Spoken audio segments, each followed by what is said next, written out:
$12 लाख بالکل تاسو په یو میاشت کې ګټلی شئ. هغه هم ښه په اسانه.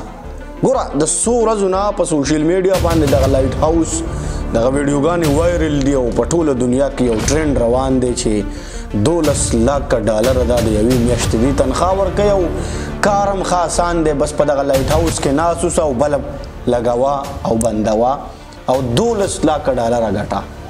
مزید جی مزید ګوره داسې کار دی که نه پښتنو دا ټول چې کوم دی که نه هسې ګپ شپ دی.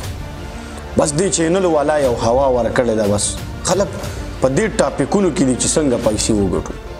خو باور وکړئ چې دا دغه لایټ هاوس نوکري چې کومه ده که نه دا د مرګ سره لوبې کول دي.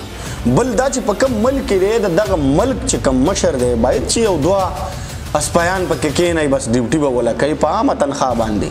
نو $12 लाख د یوې میاشتې ولې ورکوي؟ دې ته تاسو سوچ کړی دی؟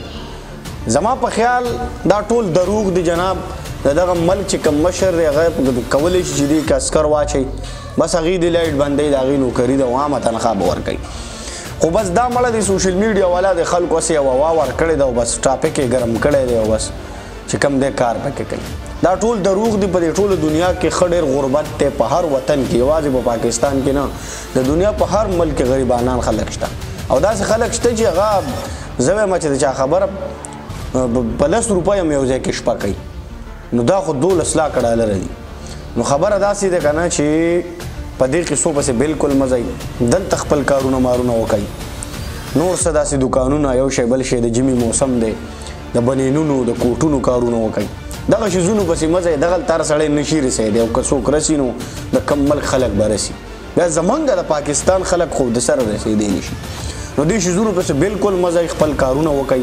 دغه ټول ویډیوګانو والا دي هسې یو بازار یې ګرم کړی دی. د دغه شي شاته هېڅ حقیقت نشته.